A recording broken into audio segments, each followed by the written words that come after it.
এই পাবনা দারুল আমান ট্রাস্টে যিনি কথা বলতেন, আন্তর্জাতিক খ্যাতি সম্পন্ন মুফাসসিরে কোরআন শহীদ আল্লামা দেলাওয়ার হোসাইন সাইদি রহমতুল্লাহ আলাইহি। আমি একটা দিন পেয়েছিলাম জেলখানার ভেতরে মাত্র 10 মিনিটের জন্য। আমাকে 8-10টা নসিহত করেছিলেন, আমার মনে আছে এখনো। আপনাদের জন্য আমি সামনে যদি সময় হয় ওগুলো ডেলিভারি দেবো ইনশাআল্লাহ। আল্লাহ তার জীবনের ভালো কাজ যেগুলো কোরআনের সাথে সম্পৃক্ত যেন কবুল করে নেন। মানুষ হিসাবে মানুষগুলোর জীবনে অন্যায় ছিল, এটা আমরা স্বীকার করি। মানুষ বলতেই ভুল আছে, সুতরাং যাদের নাম নিলাম এই মানুষগুলোকে আল্লাহ যেন তার গাফফার নামের খাতিরে সত্যি মাফ করে দেন। বলেন আমিন। এই কি আসছে আপনার মানুষ তো এরকম না। আরে ভাই, এটা তো রাজশাহী বিভাগ। কালকে ছিলাম লালমনিরহাট মাঠ গ্রামে, ওইটা ছিল রংপুর বিভাগ। ওই বিভাগের মানুষের নামে একটা ঝামেলা আছে, কি বলেন তো? সম্মানিত মা বোনেরা, আমরা মনে হয় কোন জায়গায় আছেন আমি জানি না, এখানে আছেন, আপনাদের জায়গা হচ্ছে না।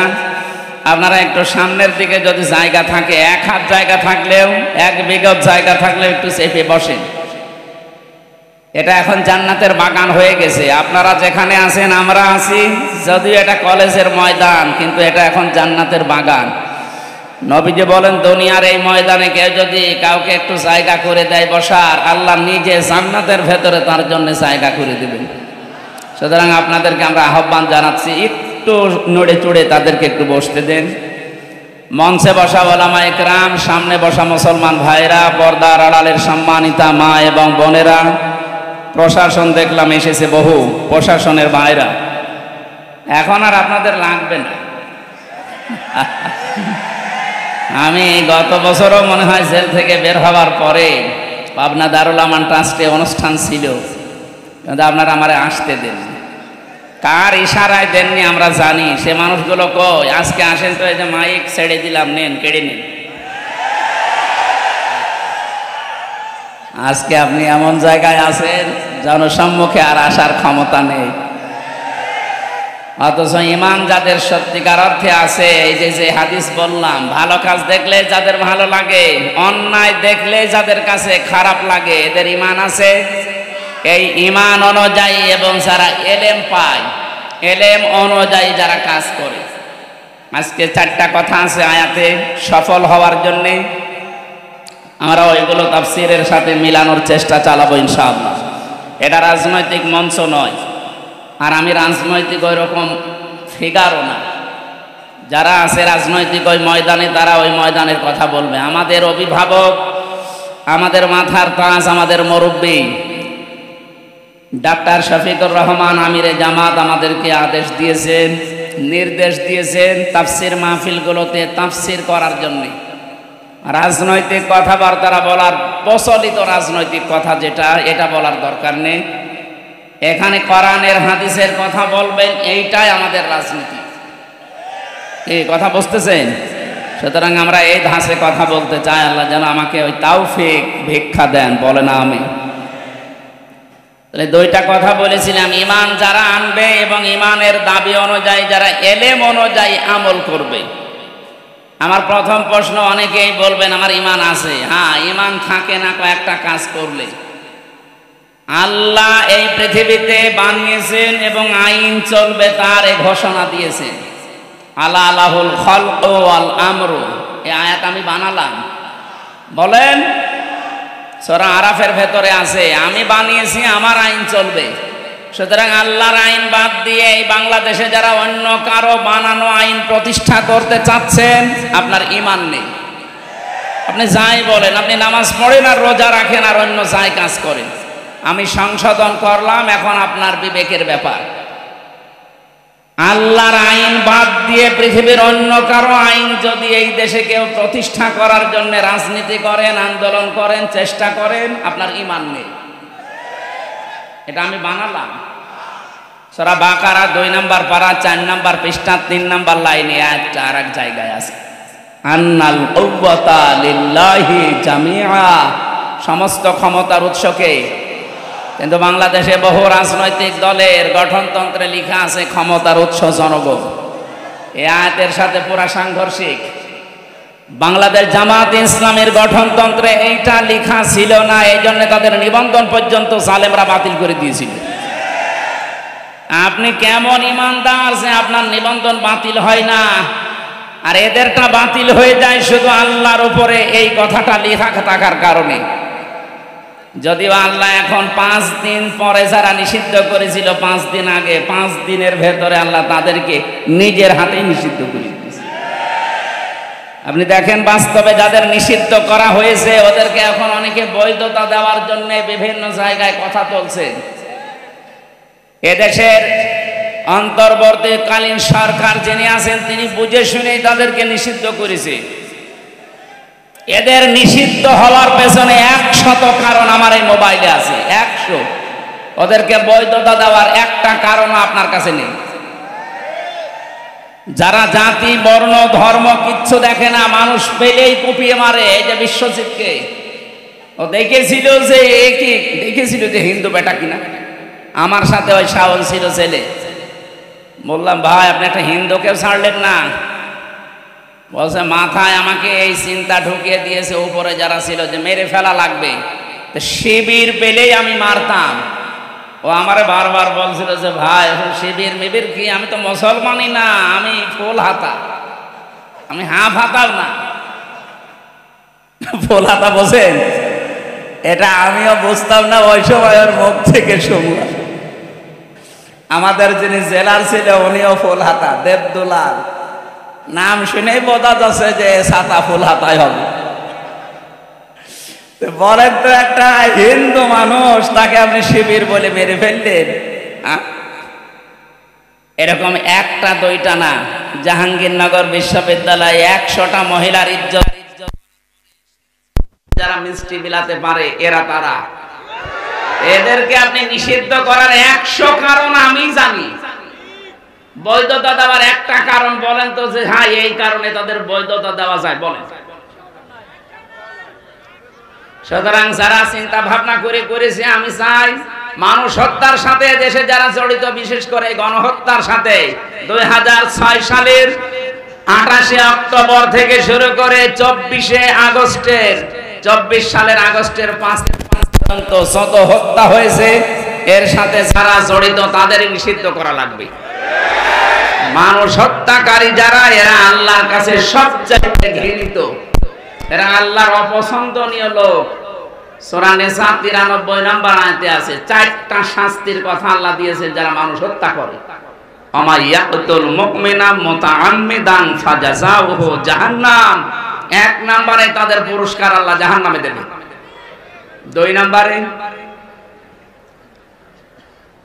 আল্লাহ রাব্বুল আলামিন বলেন ফাজাযাউহু জাহান্নাম খালিদান ফিহা। মানুষ হত্যাকারী যারা, বিশেষ করে মুমিন হত্যাকারী, এদের প্রথম পুরস্কার আল্লাহ জাহান্নামে দিয়ে শেষ করে দেবে না, চিরকাল সেখানে থাকা লাগবে। কথা বুঝতেছেন? শুধু এতটুকু আল্লাহ শেষ করেননি, আগাদিবাল্লাহু আলাইহি, আল্লাহ রেগে থাকবেন তাদের উপরে, আলানাহু, তাদের উপর আল্লাহ নিজে বরদোয়া দেবেন, লানত দেবেন, ওয়া'আদ্দা লাহু আযাবান আযীমা, তাদের জন্য যন্ত্রণাদায়ক শাস্তি আল্লাহ রেডি করে রাখছেন। বলেন নাউজুবিল্লাহ। আপনি আর কাজ পেলেন না, মানুষ হত্যাটাকেই বেছে নিলেন। গণহত্যার সাথে যারা জড়িত, পৃথিবীর ইতিহাস তাদেরকে ঘৃণিত করে ছেড়ে দিয়েছে। হিটলার, চেঙ্গিস খান, এই কথা বলছেন। এই মানুষগুলো মানুষ হত্যার সাথে জড়িত ছিল। একটা জীবনের মূল্য আল্লাহর কাছে এত বেশি। পড়া কোরআন পড়ে আমি 3টি পাপের শাস্তি পেয়েছি ডবল। আপনি একটা অপরাধ করলে আপনার শাস্তি একটা হবে।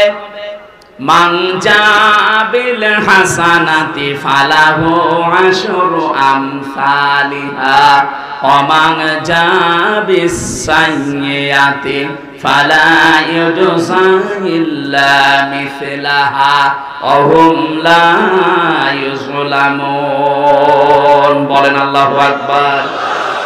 কোরআনে কারীম জানাচ্ছে কোন মানুষ যদি একটা ভালো কাজ করে আল্লাহ কমপক্ষে 10 গুণ তাকে নেকি বৃদ্ধি করে দেয়। সিস্টেম অপর পৃষ্ঠায় দেখুন, কোন মানুষ যদি একটা অন্যায় কাজ করে তার শাস্তি আল্লাহ অতটুকুই দেবেন, একটা, তার উপরে জুলুম করা হবে না। কিন্তু এই 3টা পাপের শাস্তি আল্লাহ আলাদা ভাবে বর্ণনা দিচ্ছেন। এই 3টা পাপ যারা দুনিয়ায় করবে তাদের শাস্তি একটা না, ডবল হবে। يضاعف له العذاب يوم القيامة إلى آخر آية। সূরা ফুরকান 19 নাম্বার পারার 5 নাম্বার পৃষ্ঠার প্রথম নাম্বার লাইনের 69 নাম্বার আয়াতের প্রথম অংশে আছে আল্লাহ বলেন তাদের শাস্তি আমি ডবল দেব। কাদের? এর আগে আল্লাহ 3টা কথা জানিয়েছেন, ভালো করে মিলাবেন। আমি জানি আমাদের রাজশাহী, খুলনা, রংপুরে সমস্ত বিভাগে এই গোনাগুলো আছে, কিন্তু হালকা, এগুলো বেশি চট্টগ্রাম আর সিলেটে। এটা দেখেন তো আমাদের এলাকায় যে সমস্ত জেলায় আছে কিনা। ওয়াল্লাযীনা লা ইয়াদউনা মা'আল্লাহি ইলাহান আখার। 1 নম্বরে দুনিয়ায় যারা আল্লাহকে ডাকে কিন্তু পাশাপাশি অন্য কাউকে জুড়ে দেয়। কিছুক্ষণ আল্লাহর জিকির করছে, সুবহানাল্লাহ, আলহামদুলিল্লাহ, লা ইলাহা ইল্লাল্লাহ, আল্লাহ আল্লাহ। এরপরে দেখবেন ইয়ালি বাবা, শালি বাবা, কেবলা বাবা, কেল্লা বাবা, ফতে বাবা। আমি জানি এই এলাকায় এসব এখনো হয়নি, আছে কিছু হালকা, এগুলো চলছে বেশি। চট্টগ্রাম আর সিলেট বিভাগের ওই জেলাগুলোতে ওরা 180 মাইল বেগে চালাচ্ছে। আমি নাম ধরি না, তারপরও সতর্ক করার জন্য বললাম। এই যে আমার তাহেরি ভাই, কি জিকির বলেন তো, কেল্লা বাবা, ফতে বাবা। ফতে বাবার নামে কোনো জিকির আছে? এখানে শব্দ ছিল মা'আল্লাহি ইলাহান আখারা। আল্লাহকে ডাকে না তা না, ডাকে, তার সাথে সাথে অন্য কাউকে যারা ডাকে তাদের শাস্তি হবে কয়টা বলেন? ডবল হবে, ডবল। যেহেতু রেকর্ড হচ্ছে, এটা সারা বাংলাদেশে কালকে ছড়াবে। যারা জেনে হোক না জেনে হোক এই গুনায় আছেন, আপনি এখনই থামবেন। আল্লাহ বাদে অন্য কারো জিকির করা মানুষের জন্য জায়েজ নেই। এমনকি নবীজিরও জিকির হবে না, নবীজির দরুদ হবে। কথা বুঝতেছেন? যেখানে নবীজির জিকির করা জায়েজ নেই, কিসের কেল্লা বাবা, কিসের ফতে বাবা? আজকে থেকে সতর্ক হবেন। এই ধান্দায় কিন্তু ওরা মানুষকে জাহান্নামে নিয়ে যাচ্ছে। এরপরও যদি আপনি সতর্ক না হয়ে ওদের মতো জিকির করেন, যান, আপনাকে আমি আরো ঠেলে দিচ্ছি। 2 নম্বরে ওয়ালা ইয়াকতুলুনান নাফসাল্লাতী হারামাল্লাহু ইল্লা বিল হক। অন্যায়ভাবে যাদেরকে হত্যা করা হয়, 2024 সালের 5 আগস্টের আগ পর্যন্ত যাদেরকে মারা হয়েছে, একটা আদালত কর্তৃক নির্দেশনা ছিল। আপনি কোথায় পেলেন? যেভাবেই হোক আপনি মেরে ফেলেছেন, আর মানুষ হত্যা করার জন্য আপনার শাস্তি হবে, আল্লাহ বলছেন ডবল। কথা বলেন না কেন?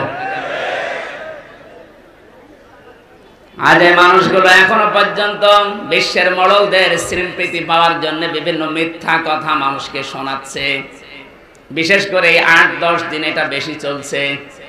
যারা 2 বোন মিলে পালিয়ে গেছে, ওরা 2 জনই এখন বিশ্বের মানুষকে কথা জানাচ্ছে যে আমরা নির্বাচিত ছিলাম, আমাদেরকে উৎখাত করা হয়েছে। এটা ডাহা মিথ্যা কথা। আপনি যদি এখন কোন ঘোড়াকে জিজ্ঞাসা করেন যে 15.5 বছরে বাংলাদেশে নির্বাচন হয়েছে, ও হাসবে। কথা বলবে 15.5 বছরে নির্বাচন হইল কবে? 154 জন নির্বাচনের আগেই তো ঘোষণা হয়ে যায়, যেখানে 151 জন হলে সরকার গঠন করা যায়। কথা বলে না কেন? তার মানে ওই নির্বাচন হয়নি। দ্বিতীয় যেটা দেখলাম, দিনের ভোট রাতেই হয়ে গেল, তো নির্বাচন হলো কখন? আর বাকি আমি তো জেলে ছিলাম, আমি জানি না। আমার মনে হয় বাকিটাও এরকম আল্লাহর রাস্তায় গেছে। কথা বলে না। এইরকম ডাহা মিথ্যা কথা একটা হাসি মানুষ বলতে পারে? পারে। ওই রকম হাসি হলে পারে।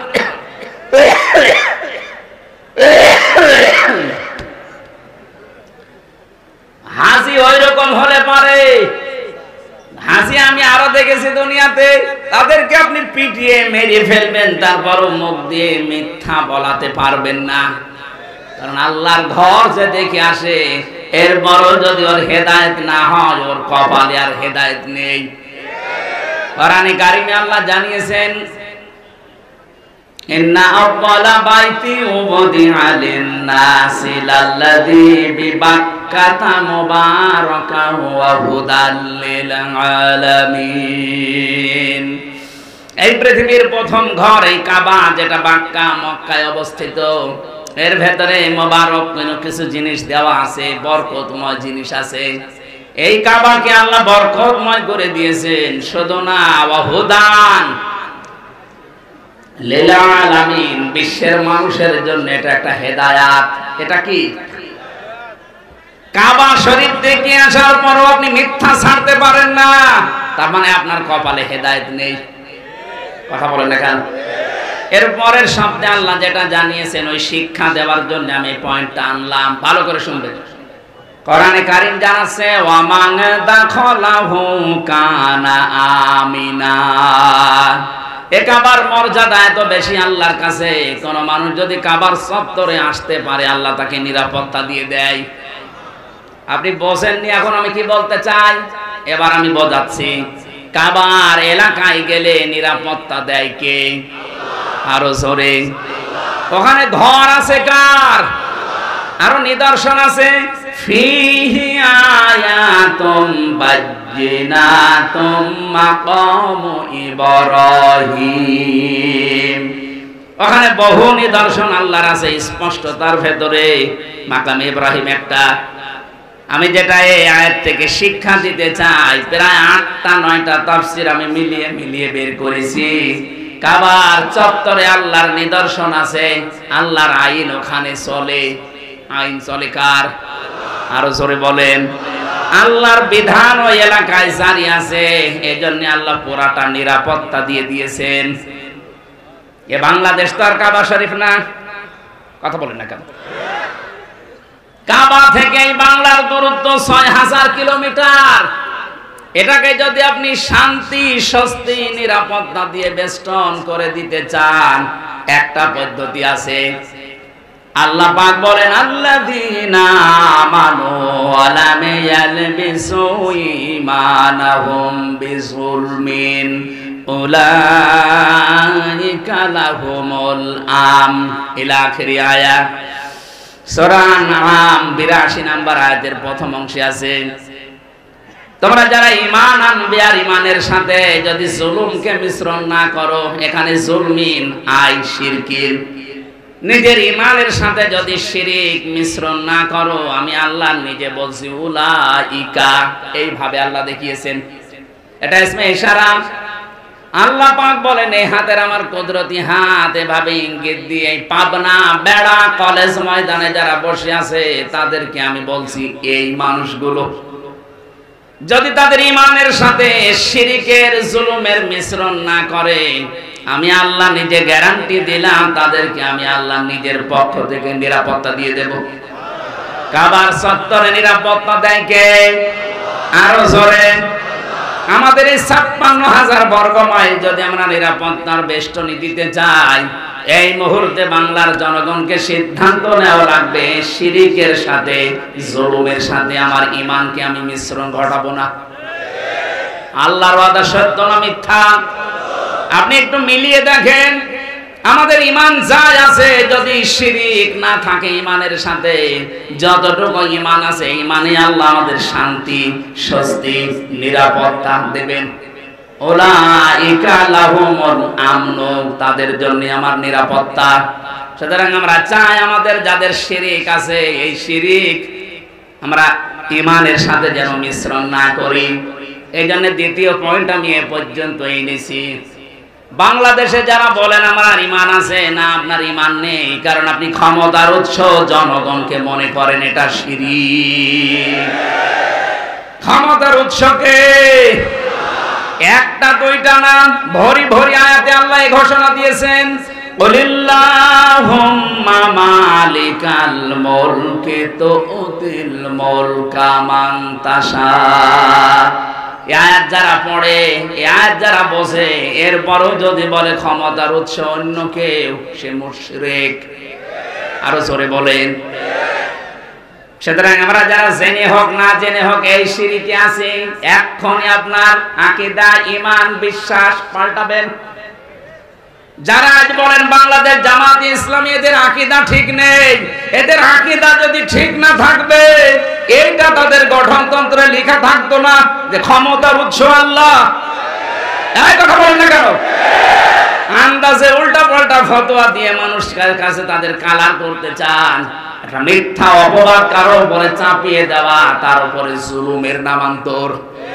আজ বাংলার বহু আলেম নাম নিয়ে আবহমান কাল থেকে দেশে ইসলামী আন্দোলন, একামতে দিনের এই নেতা কর্মীদের ঘায়েল করার জন্য অস্ত্র হিসেবে ব্যবহার করছেন। এটা ডাহা, মিথ্যা। আমরা চাই আপনাদের যাই জ্ঞান আছে কাজে লাগান, কিন্তু এই মানুষগুলোর উপরে জুলুম করবেন না। এটা আপনি জুলুম করছেন জেনে বুঝে। আপনি দেখতে পেলেন ওদের আকীদা ঠিক আছে, এই কারণে জালেমরা নিষিদ্ধ করে দিল। আকীদা যদি ঠিক না থাকে, তা আপনারটা ঠিক নেই, আপনারে তো নিষিদ্ধ করে না। এই কথা বলছেন না? আমরা এই দেশে আল্লাহ একমাত্র ক্ষমতার উৎস মানি যারা, তারাই বিপদে আছি আর বিপদে থাকবো, এইটাই বাস্তবতা। আমরা এগুলো কি আর করছি না, কারণ আমাদের মালিক যিনি, ক্ষমতার মালিক যিনি, আমরা যেদিন বিশ্বাস করেছি সেদিন এগুলো সব মাথায় চাপিয়ে নিয়েছি। ডোন্ট কেয়ার, কিছুই মনে হয় না। যেদিন এই রাস্তায় আসার সময় বলেছি, ইন্না সালাতি ওয়া নুসুকি ওয়া মাহইয়ায়া ওয়া মামাতি লিল্লাহি রাব্বিল আলামিন। কিসের জেল, কিসের ভাগ মুসলমান এই বিশ্বাসটা 100 ভাগ আল্লাহকে দেখাতে পারবে। কাবার মতো এই 56,000 বর্গ মাইল নিরাপত্তা আল্লাহ নিজে দেবে। আল্লাহ দিতে পারবে না? পারবে ইনশাআল্লাহ। ওই বিশ্বাস নিয়ে আজকে কোরআনে কারীমের তেলাওয়াত কিন্তু আয়াতে প্রবেশ করছি। সূরা হজ 77 নম্বর আয়াত পড়েছি। সফলতার মাপকাঠি আল্লাহ এখানে বর্ণনা দিচ্ছেন। আমরা সফল হতে চাই না? আল্লাহ রাব্বুল আলামিন বলেন, ইয়া আইয়ুহাল্লাযীনা আমানু, ওহে যারা ঈমানের দাবি করো, খুব ভালোবাসা নিয়ে বলছি তোমাদেরকে। কোরআন শরীফে আল্লাহ এই আয়াতটা দিয়েছেন 89 জায়গায়। 89 বার ঈমান যারা এনেছে তাদেরকে আল্লাহ এই আদর দিয়ে ডাক দিয়েছেন, ইয়া আইয়ুহাল্লাযীনা আমানু। বলেন আল্লাহু আকবার। এত আদর করে আল্লাহ ডাক দিলেন, ইরকাউ, রুকু করো, ওয়াসজুদু, সিজদা করো, ওয়াবুদু রাব্বাকুম, তোমার রবের ইবাদত করো, ওয়াফআলুল খায়রা, ভালো ভালো কাজ করো, লাআল্লাকুম তুফলিহুন, আশা করা যায় জীবন সফল হয়ে যাবে। এই ওয়াজটা করলেন কে বলেন তো? নাকি আমি এই ওয়াজ বানালাম? তাহলে আমাদের এখন সফলতার মাপকাঠি, প্রথম জীবনে আমাদের রুকু থাকা লাগবে। রুকু মানে কি? না না, রুকুর 99টা অর্থ আছে। কোন মানুষকে আল্লাহ রাব্বুল আলামিন কোরআনে কারীমে সূরা বাকারার ভেতরে এসেছে, ওয়াকিমুস সালাতা ওয়া আতুজ যাকাতা ওয়ারকাউ মা'আর রাকিঈন। দুনিয়াতে নামাজ কায়েম করো, সম্পদ থাকলে যাকাত আদায় করো, আর রুকুকারীদের সাথে রুকু করো। তার মানে দুইটা অর্থ এখানে। এক নম্বরে জামাতবদ্ধ হয়ে জামাতের সাথে নামাজ পড়ো। 2 নম্বরে আল্লাহর বিধানকে এই জামাতে নামাজ পড়তে গিয়ে যে 27টা শিক্ষা পাওয়া যায়, ওগুলো ব্যক্তি, পরিবার, সমাজ, রাষ্ট্রে দাঁড় করাও। জোরে বলেন সুবহানাল্লাহ। 27টা বিষয় আমি পেয়েছি তাফসিরে এই রুকু শব্দের ভেতরে। আপনি যদি সত্যি আল্লাহকে রুকু দিতে চান, এটা আল্লাহর একটা বিধান। এই বিধান পালন করতে গিয়ে যেমন কাতারবদ্ধ হয়েছেন, কোন দল মত দেখেছেন? আরো জোরে বলেন। রুকু আল্লাহর বিধান পালন করার জন্য যখন আপনি দাঁড়িয়ে যান, কেউ কি এই চিন্তা করে দাঁড়ায় যে আমার দুই পাশে যারা দাঁড়াবে শুধু জামাত ইসলাম দাঁড়াবে, অন্য কেউ দাঁড়ালে আমি ওরে পেছনে দিয়ে দেব? কথা বলেন না কেন? এখানে যেমন আপনার মন উদার, আল্লাহ এইটাই আপনাকে পরিবার, সমাজ এবং রাষ্ট্রে দেখাতে চাই।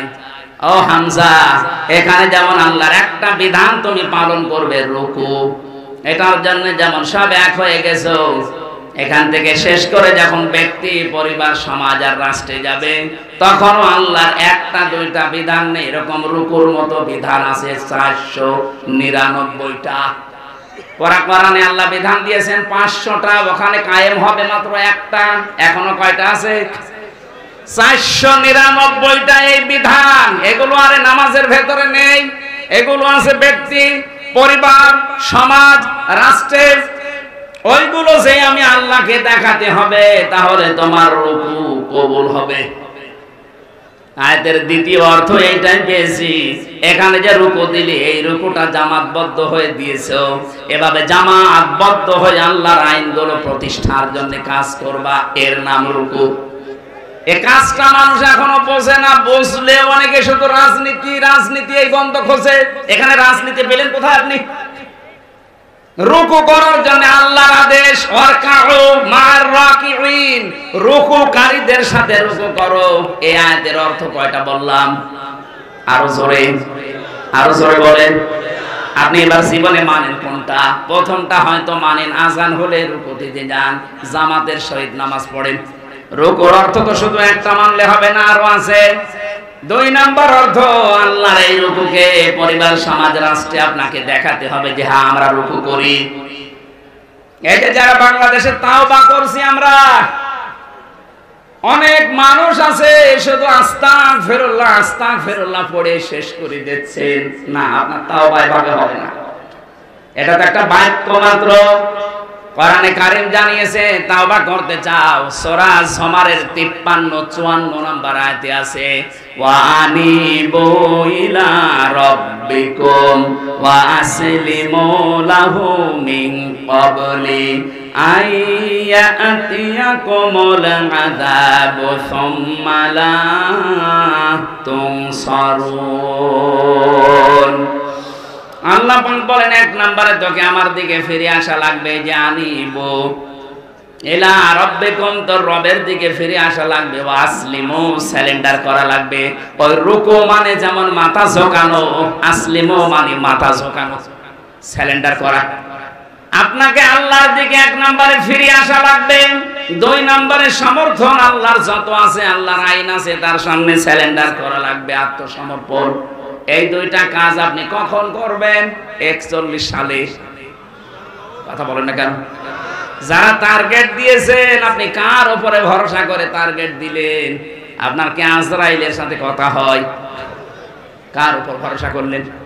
আমার তো 1 সেকেন্ডের কোনো গ্যারান্টি নেই। আর আপনি এরকম মুরব্বী মানুষ, 76 বছর বয়স, আর আপনি টার্গেট দিচ্ছেন 41 সাল। আর ভাই, আমি তো টার্গেট দিলে তাও একটু হালকা পাতলা হয়, কারণ আমার 33 বছর। এই কথা বলছেন না? আমার 41 সাল আসার একটা সম্ভাবনা আছে, আপনার তো নেই। খুব বেশি হলো না 4-5 বছর বাঁচবেন। এই কথা বলছেন না?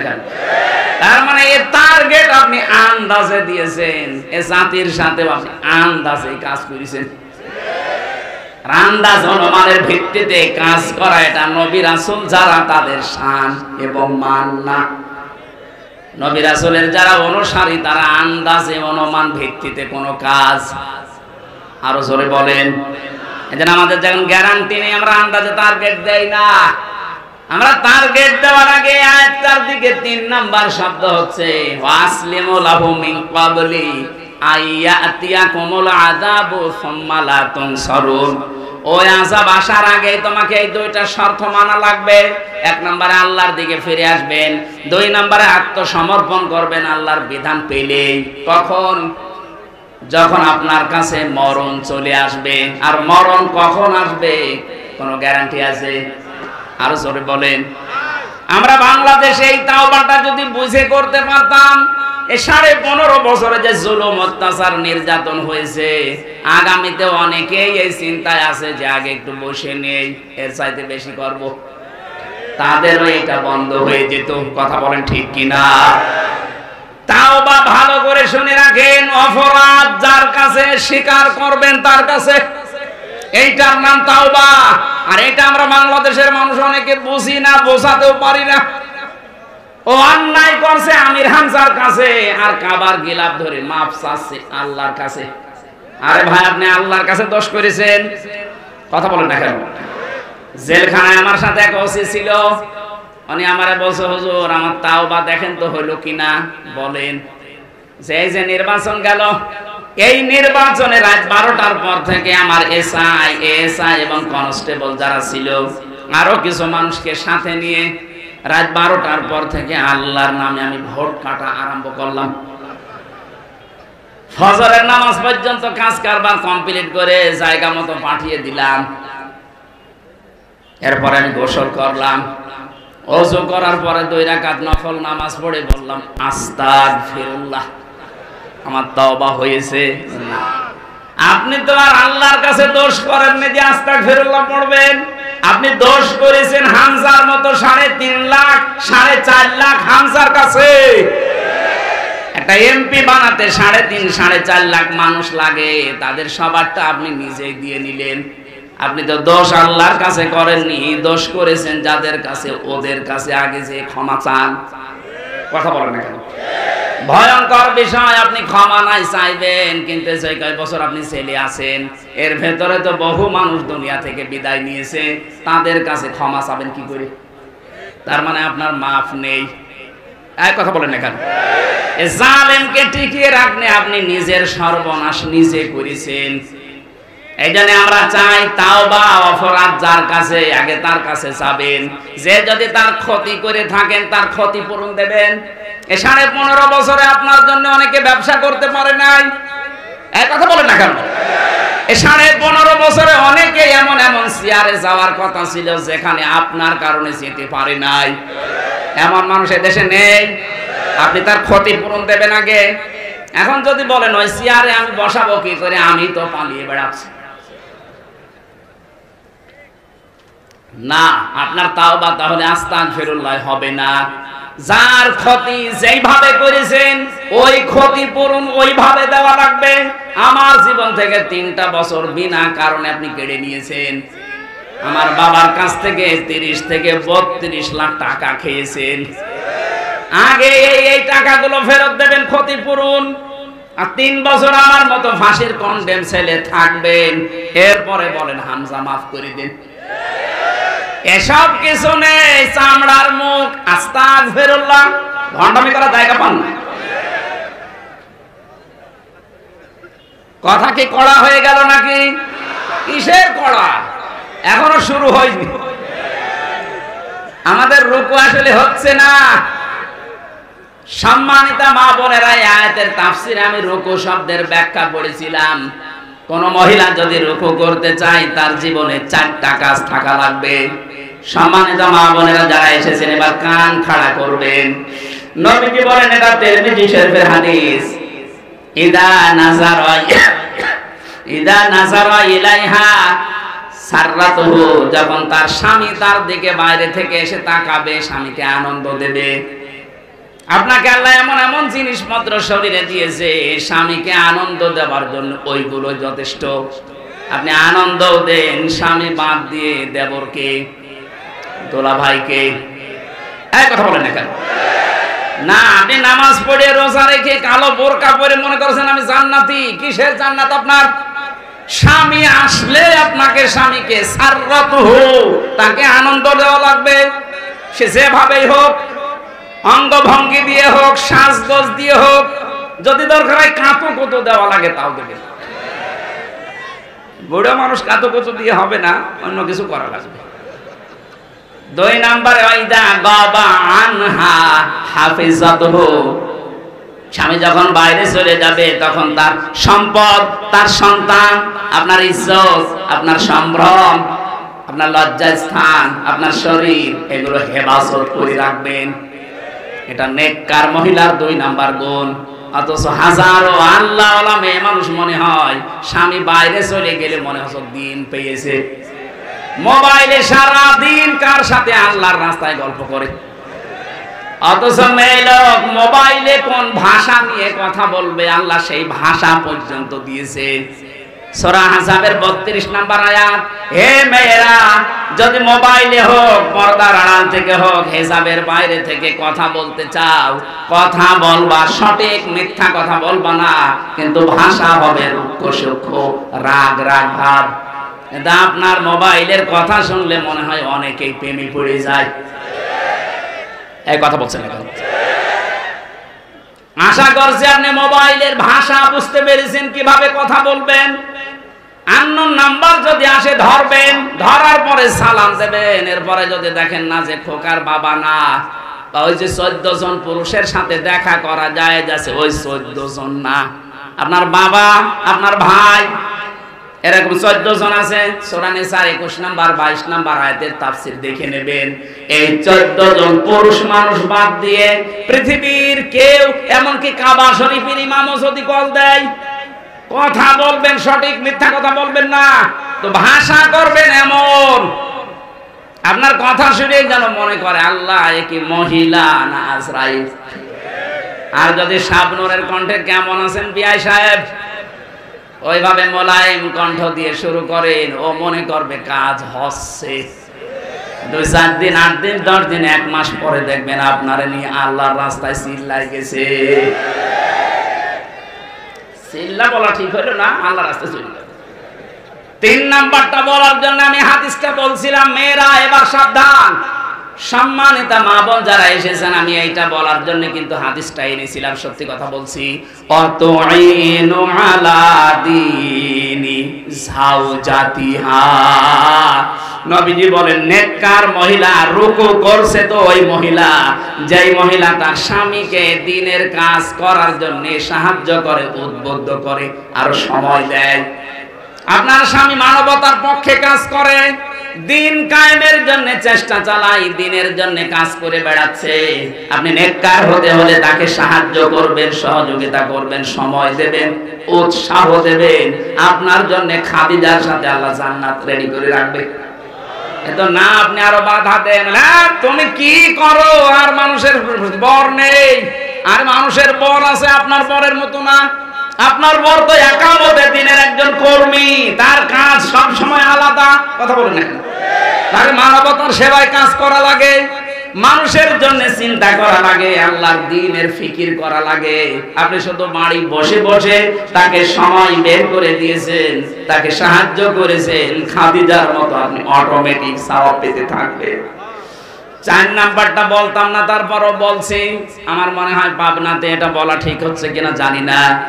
4 নাম্বার, আল্লাহর নবী বলেন স্বামী যেটা পছন্দ করে, নেককার মহিলা ওইটা, স্বামী যেটা পছন্দ করে ওটা যদি জায়েজ হয়, জীবন চলে গেলেও আপনাকে ওটা পছন্দ করা লাগবে। শুনতে আমার মনে হয় মেয়েদের কাছে এবার খারাপ লাগবে, কারণ আমি এটা বাস্তবে দেখছি। আমি সহ যত স্বামী এখানে বসে আছে, এমনকি বাংলার 18 কোটি মানুষের ভেতরে যারা স্বামী, প্রত্যেকটি স্বামীর পক্ষ থেকে আমি বলছি, প্রতিটি স্বামী আমরা চাই বিয়ের পরে আমাদের মা বাবা আমাদের সাথে থাকবে। আমি খেয়ে থাকি না খেয়ে থাকি, আমার সাথে থাকবে আমার মা, আমার বাবা। কিন্তু অধিকাংশ বউ এটা চাই না। এরকম বউ আছে কার? হাত তোলেন তো।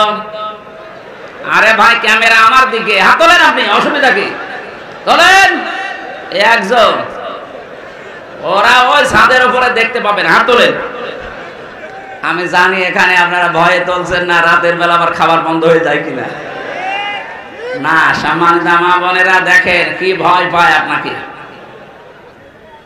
হচ্ছে না, আপনার নামাজ দিয়ে, রোজা দিয়ে, কালো বোরকা দিয়ে আপনি নেককার হতে পারেননি। স্বামী যেটা চায় ওটা যদি সত্যি জায়েজ হয়, মাস্ট বি আপনাকে ওটা পছন্দ করাই লাগবে। কিন্তু 100টার 95টা মেয়ে লোক এটা চায় না। কি, কোন কারণে চান না বলেন তো? ওটা যদি আপনার মা বাবা হতো, আপনি ওই আচরণ করতে পারতেন যেটা শ্বশুর শাশুড়ির সাথে করেন। আশা করছে আপনি সংশোধন হবেন। আল্লাহ তৌফিক দিন, বলেন আমিন। দ্বিতীয় নম্বরটায় যাব আমি। এখানে কি দিলেন? এটা মাদ্রাসার মাহফিল, মাদ্রাসার জন্য আয়োজন, এই জন্য ওনারা একটু আহ্বান জানিয়েছে, কিছু সাহায্য লাগবে। যারা যাচ্ছে আপনাদের ভেতরে মন খুলে ওনাদের জন্য দান করবে। আমি মনে হয় এটা আগের থেকে করা ভালো ছিল। ওই যে যাচ্ছে একজন শুধু, আর লক্ষ ওই যে ভেতরে ভেতরে যারা বসে আছে উঠে পড়েন তো। 5টা মিনিট সময় দিলাম, খুব তাড়াতাড়ি। আমার জেলখানায় বসে বসে 3টা বছরে আমি আমিরে জামাত ডাক্তার শফিকুর রহমান, অধ্যাপক মিয়া গোলাম পরোয়ার এনাদের সাথে ছিলাম। বেশিরভাগ ছিলাম মাওলানা মামুনুল হকের সাথে। যে সমস্ত বইগুলো আমি নোট করেছিলাম, পরবর্তীতে বই লিখেছি। ও যে গাড়ি আছে গেটের সামনে, যাওয়ার সময় নিয়েছেন, কাজে লাগবে, অনেক তথ্য দেওয়া আছে। সৃষ্টি জগৎ নিয়ে বইটা কেবল 4-5 দিন আগে বের হয়েছে। পাবনা দারুল আমান ট্রাস্টে মনে হয় এসার পরে তুলে দেবে 21শে জানুয়ারি। আর মহিলা মাহফিল আছে মনে হয় নাকি, মানে জানি না, আমাকে ওটা বলেনি এখন। যাক, রাতের বেলা যাবেন 21শে জানুয়ারি। আর 20 তারিখে কে আছে আমি জানি না। 10 তারিখে বা ডিসেম্বরের 10 তারিখে মাগরিব থেকে এশা পর্যন্ত। কথা কিন্তু ঠিক রাখেন ভাই, এটা যদি উল্টা পাল্টা হয় তাহলে মাওলানা রফিকুল ইসলাম খানের ওইটা কিন্তু সে পাবো না সিরাজগঞ্জ শহরে। ওইটা রাত 9টা 9:30 ওঠা লাগবে আপনাদের জন্য, মাগরিব থেকে এশা শেষ হয়ে যায়। 10 তারিখে যাবেন, আমরা কথা বলবো। এই সততা মাইক কাদের? পাবনা। ঠিক আছে, মাইক টাঙানো হয়নি, এমনি মাইকের আওয়াজ ঠিক আছে। কানের দিকে মাইক দেবেন আর রিভাব দেবেন। ইকো দেওয়ার দরকার নেই, রিভাব দেবেন। এই ভাই, এই কি আরম্ভ করলেন আপনি? এখনো কালেকশন হয়নি আপনার? এই তাড়াতাড়ি করেন, যান।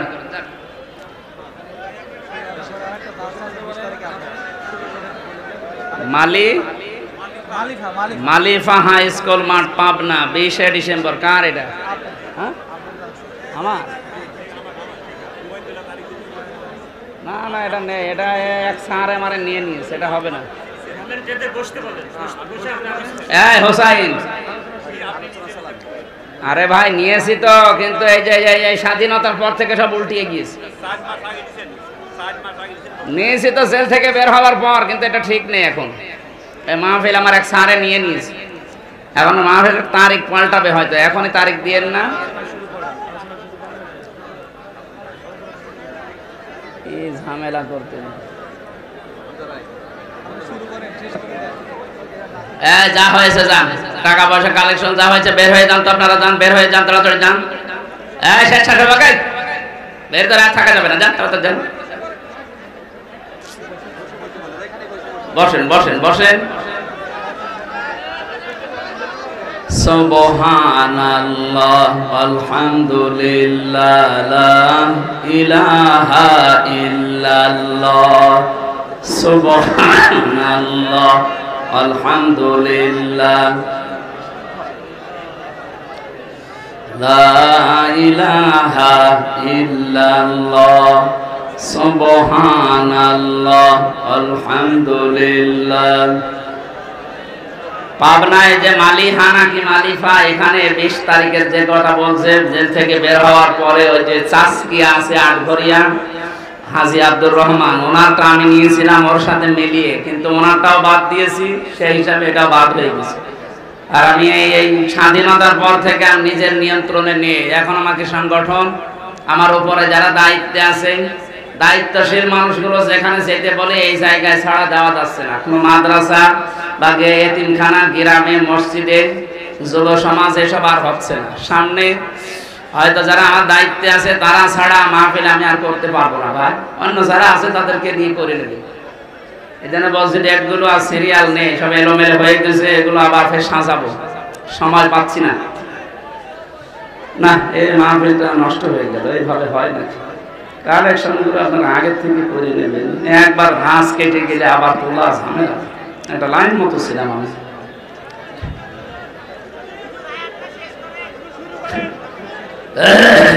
আরে ভাই, একটা দুইটা শব্দ, লক্ষ লক্ষ কথা এক একটা শব্দের ভেতরে আল্লাহ দিয়েছে।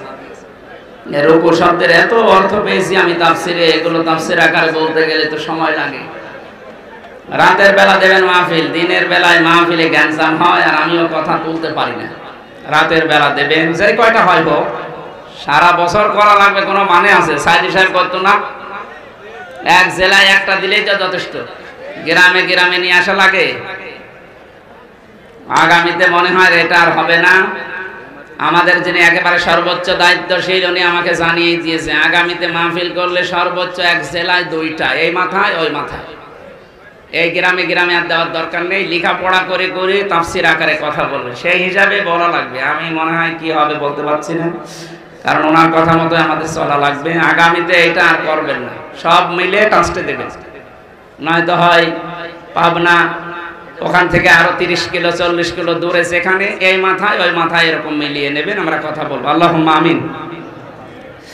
রব্বানা আতিনা ফিদ দুনিয়া হাসানা ওয়া ফিল আখিরাতি হাসানা ওয়া কিনা আযাবান নার। রব্বিরহামহুমা কামা রব্বায়ানি সাগীরা। আল্লাহ তাআলা দিনের বেলায়